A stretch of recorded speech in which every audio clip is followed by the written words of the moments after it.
May binili na naman ako sa online kasi mura lang naman to. 49 pesos lang. Syempre gusto ko namang itry. At syempre pag sinubukan ko, syempre i-videohan ko at i-share ko sa inyo kung maganda nga ito guys.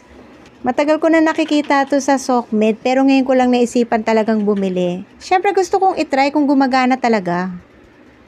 Ang sabi nga, soft and hard-boiled eggs cook perfectly every time. Kaya tingnan natin kung talagang gagana. Meron siyang soft, medium, and hard. Siyempre gusto ko hard-boiled talaga. Kaya nga naisipan kong bumili nito. Siyempre basa-basa din pag may time para malaman natin kung anong gagawin. Kasi pag naglalaga ako ng itlog, gusto ko talaga yung hard na itlog, yung hard-boiled egg. Ayoko ng medium tsaka ng soft. Kaya minsan medyo ano ako dito, litu-lituan ako dito kasi hindi naman ako nagta-timer ng pagluluto ng itlog. Ito bali indicator niya, meron siyang soft, medium, and then hard. So nagbabago yung kulay nito. Sabi dito sa label magbabago yung kulay niya. So ang cute-cute niya, no? Nakakatuwa lalo na yung kulay. Kaya lang nagkamali rin ako guys. Dapat pala binili ko yung darker yung kulay, yung mga ganun, yung mga violet. So ito na nga guys. Syempre para mapatunayan natin kung totoo nga. Syempre maglalaga tayo ng itlog. Try natin ito ilagay. Itong itlog.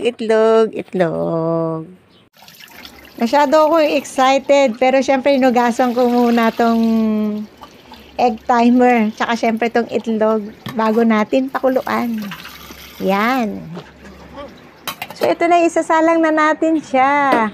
Kung makikita nyo guys, no? Kulay pink pa yung egg timer natin, no? Titignan natin to pag kumukulo na. Kung magbabago nga yung kulay. Kasi nga sabi ko nga baka baka mabudol ako, baka hindi totoo. So syempre titignan natin. Kaya pinakuluan ko na ng pinakuluan. Alam nyo guys, tuwan-tuwa talaga ako dito. Ang babaw-babaw talaga ng kaligayahan ko. Ang dahil lang dito, no? Ang saya-saya ko na. So napansin ko na nga. Yun na guys, nagbabago na yung kulay niya. Yung soft niya naging puti na. Tapos pati yung medium niya naging puti na rin. So antayin ko na lang yung buong egg timer maging white. So ito na, chinek ko na guys kung puti na yung Yun, puti na, di ba? O ibig sabihin, totoo siya. Yun na, nag-crack na nga eh. So wala lang, natuwa lang ako. Yun na, nagbago na yung kulay nung ating egg timer. Naging purong white na talaga. Ibig sabihin, hard-boiled egg na yung ating itlog. O diba, nagkulay puti na yung buong egg timer. O effective, diba guys? O ito pa yung ginawa ko after kong alisin siya sa mainit na tubig guys. Ito na, lalagyan ko ng malamig na tubig. Wala lang, syempre. Titestingin ko kung babalik ba siya sa pagiging kulay pink. So, syempre guys, habang inoobserbahan natin to at pinalalamig natin tong egg timer, babalatan ko muna tong mga itlog. At ito na nga guys, pagkatapos ko mabalatan lahat tong nilagang itlog, ito na yung itsura ng aking egg timer. Tadaan! Bumalik na siya sa pagiging kulay pink. O, diba? Ang galing. Ang cute-cute niya talaga.